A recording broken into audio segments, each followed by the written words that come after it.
Twelfth board के प्यारे विद्यार्थियों, आप बोर्ड का एग्जाम देने वाले हैं, लेकिन आपके मन में बहुत ही डर सता रहा है। किस प्रकार से हम हिस्ट्री को याद करें, याद तो खूब करते हैं, वापस भूल जाते हैं। किस प्रकार से हम उसको एकदम बढ़िया परफेक्टली उस पर अपना कंट्रोल कर लें, एग्जाम में जो हम आंसर लिखें वो बहुत ही सुंदर तरीके से लिख पाएं। क्या तरीका हो, क्या स्ट्रेटजी हो, किस तरीके से क्वेश्चन पूछे जाते हैं, ये सारे क्वेश्चंस आपके दिमाग में चल रहे होंगे। इन सब क्वेश्चंस का आंसर देने के लिए मैं लेकर आई हूं एक बहुत ही शानदार वीडियो जो आपके स्कोर को काफी बढ़ाने में मदद करेंगे। देखिए, हम बोर्ड एग्जाम के 2023 चॉइस के 12th के हिस्ट्री सब्जेक्ट के बारे में बात करने वाले हैं। कैसे आप पूरे नंबर लाएं, कैसे आप अच्छे स्कोर करें, कैसे आप 80+ लेकर आए, किस तरीके से आपका आंसर उसकी फ्रेमिंग होनी चाहिए, किस तरीके से आंसर राइटिंग होनी चाहिए, इन सब पॉइंट पर हम इस वीडियो में डिस्कस करने वाले हैं।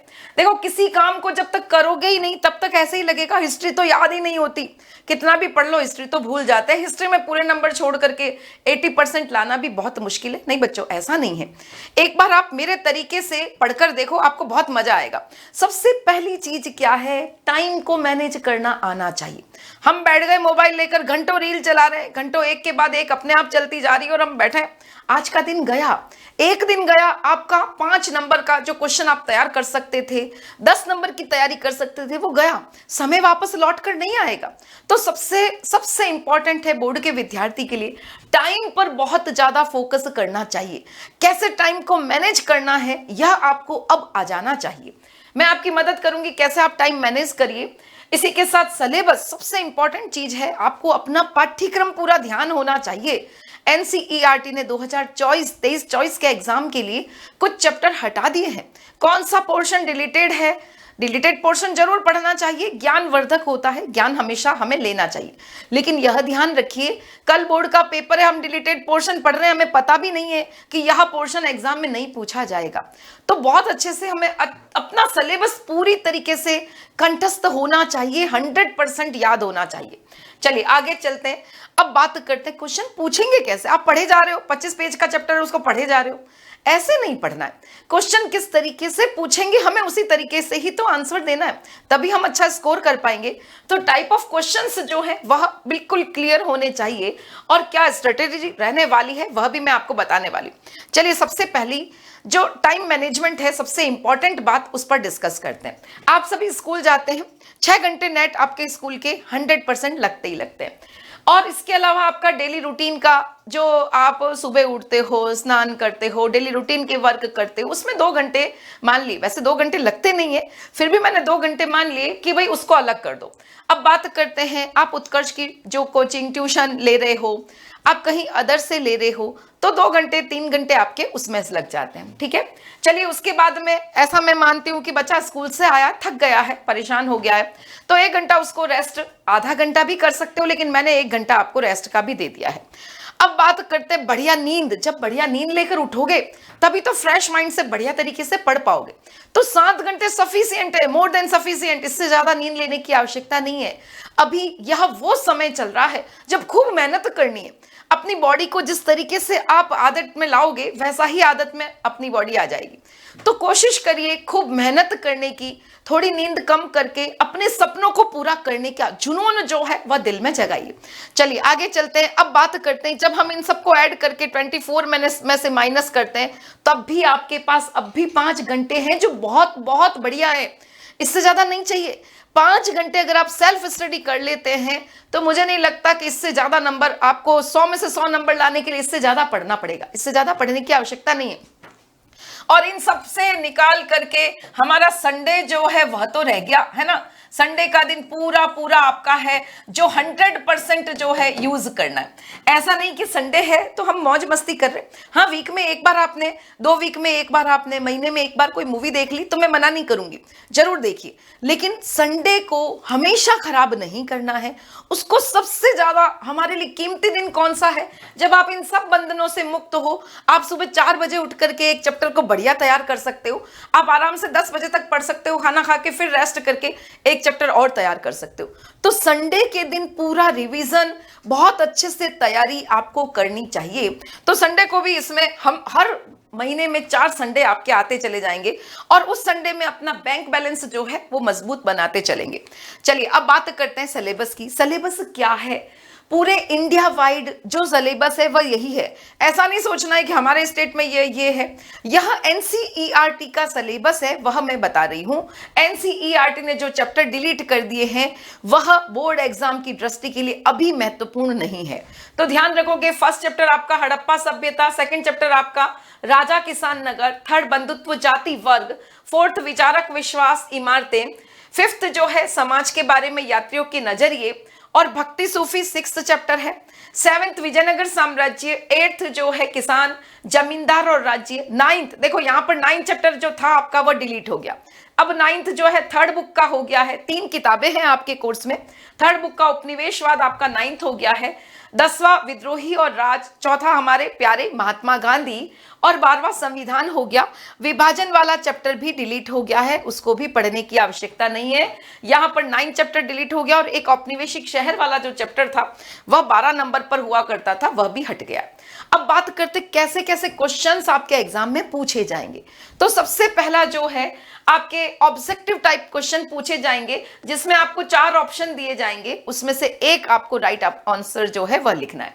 फिर फिलअप टाइप क्वेश्चन आ रहे हैं, फिर वेरी शॉर्ट वाले क्वेश्चन आ रहे हैं जिसका उत्तर आप एक शब्द में दोगे तब भी पूरा नंबर मिलेंगे। यस, यहां पर बहुत ज्यादा बच्चों को एक मन में डाउट रहता है कि मैडम एक शब्द में लिखेंगे तो आंसर मिल जाएगा। हाँ मिलेगा, आपका पूरा नंबर मिल जाएगा। यस मिलेगा। तो यह ध्यान रखना है, 1 वर्ड में ही आपको आंसर देना है एज पॉसिबल। अगर उस क्वेश्चन में 2 चीज पूछ ली, कब और कहां, तो फिर 2 शब्द लिखने पड़ेंगे। ऐसा नहीं कि एक ही शब्द लिखकर आएंगे तब भी पूरा मिलेगा। क्वेश्चन को पढ़िए, अगर क्वेश्चन में लिख दिया वैश्य के क्या कार्य बताए गए तो 6 कार्य, हमें 6 ही लिखने पड़ेंगे। तो यह according to the question depend करेगा, लेकिन फिर भी कोशिश ये करना कि जो एक शब्द में अगर आंसर हो रहा है, 10 में से 5 क्वेश्चन के आंसर एक शब्द में आ रहे हैं तो उस एक शब्द में ही आपको आंसर दे देना है। अब बात करते हैं शॉर्ट टाइप क्वेश्चन, लघुतरात्मक क्वेश्चन। शब्दों की सीमा दी हुई होगी, उस शब्द सीमा के अनुसार ही आपको काम करना है। 50 शब्द कह रहे तो 5 लाइन सफिशिएंट है। 100 शब्द बोला है क्वेश्चन में तो आपको 10 लाइनें सफिशिएंट है। उस हिसाब से आपको आंसर देना है। एक आपके दीर्घ उत्तरीय क्वेश्चन आते हैं, एक आपके ऐसे टाइप क्वेश्चन आते हैं और एक मैप वर्क। आज से ही मैप खरीद कर लेकर आइए, हर चैप्टर के साथ उसका मैप वर्क करिए। यह बिल्कुल फ्री के नंबर है, सिर्फ डॉट लगाया, नाम लिखा और ये पूरे में से पूरे मार्क्स। तो मैप वर्क पे प्रैक्टिस आज ही शुरू कर दीजिए तो आपके लिए बहुत बढ़िया रहेगा। क्वेश्चन टाइप कैसे आ रहे हैं, देखो कुछ क्वेश्चंस की झलक मैं आपको दिखाने वाली हूं। जैसे ऑब्जेक्टिव टाइप क्वेश्चन इस तरीके से पूछे जाएंगे, प्रभावती गुप्ता किस वंश की शासिका थी। अब 4 आपको वंश दे दिए, आपको इसमें से राइट आंसर जो है वह चूज करना है। फिलअप टाइप क्वेश्चन, 16 महाजनपदों में सबसे शक्तिशाली जनपद कौन सा था। बिल्कुल इजी क्वेश्चन आपके आ रहे हैं जो आपके रिक्त स्थान में आ रहे हैं। वेरी शॉर्ट में क्या आया आपको, बस बुलंद दरवाजा क्यों और किसने, क्यों बनवाया, गुजरात विजय किसने, अकबर ने। अब यहां पर 2 शब्द तो लिखने ही पड़ेंगे, तो वेरी शॉर्ट वाला है लेकिन यहां पर 2 शब्द लिखने पड़ेंगे क्योंकि यहां पर क्यों और किसने। अगर ये सिर्फ क्यों कहते तो हम लिख देते गुजरात विजय। इस तरीके से आपका 2 शब्द भी लिखने पड़ सकते। अब ये लघु जैसे 50 शब्द दे दिए तो 5 लाइन में जैन धर्म की अवधारणा बहुत अच्छे से आप बता सकते हो। फिर आपके बड़ा क्वेश्चन आ गया है, आप कैसे कहेंगे कि भारतीय शहरों के स्वरूप में नया जो परिवर्तन आया, चरण आरंभ हुआ। तो इसको थोड़ा सा आपको डिटेल में बताना है। एग्जाम में आपकी शब्द सीमा जरूर दी होगी, उसी सीमा को ध्यान रखते हुए अपने आंसर को लिखना है। निबंधात्मक प्रश्न जिसमें 250 शब्द आते हैं यानी 25 लाइन, तो वैसे तो एक पेज में ही 25 लाइन हो जाती है, लेकिन आपको 2 पेज का आंसर लिखना ही लिखना है बड़े क्वेश्चन के अंदर। तो यह आपका पूरा जो है इस तरीके से क्वेश्चन पेपर रहने वाला है। और इसी के साथ मानचित्र, मानचित्र में देखिए फर्स्ट चैप्टर, सेकंड चैप्टर, आपके क्वेश्चन जितने भी चैप्टर है उसका हर चैप्टर को कंप्लीट होने के साथ साथ मैप की प्रैक्टिस करिए तो दिक्कत नहीं आने वाली। तो इस तरीके से मानचित्र भी पूछे जा रहे हैं। अब बात करते क्या स्ट्रेटजी अपनाएं कि हम अच्छा स्कोर ला सके, 100 आउट ऑफ 100 भी ला सके और नहीं तो कम से कम हम बहुत अच्छे नंबर तो जरूर लेकर आए, क्योंकि बोर्ड एग्जाम, सभी को बोर्ड एग्जाम के रिजल्ट का बहुत ज्यादा यह चार्म रहता है कि हमारे अच्छे नंबर आए, 90 प्लस आए। तो कैसे तैयारी करें, सबसे पहले जो चैप्टर है उसको रटिए मत, उसको बहुत अच्छे से समझिए, वो चैप्टर में क्या कंसेप्ट दे रहा है आपको, उस कंसेप्ट को अच्छे से क्लियर कीजिए माइंड में। एक बार पढ़ा, आप समझते हो कि मुझे तो याद हो गया, वो याद नहीं हुआ है, आपसे फेमिलियर हुआ है। चैप्टर को दूसरी बार वापस पढ़िए। आप उसको जितनी बार पढ़ोगे उतनी अच्छी प्रैक्टिस होगी। और मेरा मानना यह है, अगर आप बोर्ड का एग्जाम दे रहे हो, कम से कम 4 बार रिवीजन आपको जरूर करना है। कितनी बार सुना आपने? 4 टाइम आपको रिवीजन जरूर करना है, तभी आपके कंसेप्ट क्लियर होंगे। फर्स्ट टाइम पढ़ने से कभी कंसेप्ट क्लियर नहीं होते। आप खुद फील करेंगे कि जब मैंने दूसरी बार पढ़ा तो मेरे कंसेप्ट अब थोड़े और अच्छे मजबूत हुए। आपको जो एमसीक्यू क्वेश्चन है, क्योंकि अब बोर्ड का पैटर्न चेंज हो गया। बहुत पहले सिर्फ बड़े क्वेश्चन पूछ लेते थे, 10 में से 5 करने, ये हो गई पढ़ाई। लेकिन अब ऐसा नहीं है, अब कंसेप्ट पूछते हैं, आपको एमसीक्यूज पूछते हैं। तो आपको एमसीक्यूज की हर यूनिट की प्रैक्टिस करनी है। जितने ज्यादा एमसीक्यूज करोगे उतना माइंड जो है वह खुलता चला जाएगा, आपको समझ में आएगा, कंसेप्ट अपने आप क्लियर होते चले जाएंगे। थर्ड, संडे टेस्ट जो उत्कर्ष जो प्रोवाइड करवा रहा है उसको जरूर जरूर करिए। हर संडे टेस्ट के द्वारा आप कुछ नया सीखते हो, तो संडे टेस्ट डेली करना ही करना है। हर संडे को रिवीजन मस्ट है। सबसे मोस्ट मोस्ट मोस्ट इंपॉर्टेंट अगर बात कहूं तो वह रिवीजन है। एक बार चैप्टर पढ़ लिया और आपने सोच लिया बस मैं तो इसमें एकदम धुरंधर, पूरे में से पूरे कुछ भी क्वेश्चन आ जाए कर दूंगा, नहीं। आप जब तक उसको 3-4 बार नहीं करोगे तब तक उस पर पकड़ मजबूत नहीं होगी। कोई शॉर्टकट नहीं है सफलता का कि हिस्ट्री हम कैसे पढ़ लें और पूरी हम 100% लिख पाएंगे। बार बार पढ़ना पड़ता है। एक चैप्टर आपने पूरा कर लिया, 1 वीक पूरा हो गया, 2 वीक पूरे हो गए, आप उसको रिवाइज करो।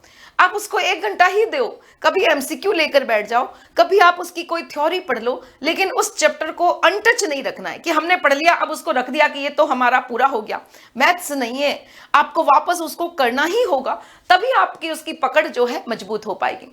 अब बात करते हैं, सबसे इंपॉर्टेंट चीज है नोट्स। देखो, हमने चैप्टर पढ़ लिया, हमने पूरा याद कर लिया, लेकिन कहीं कहीं पर हमें लग रहा है कि मैं यहां पे भूल सकता हूं, भूल सकती हूं।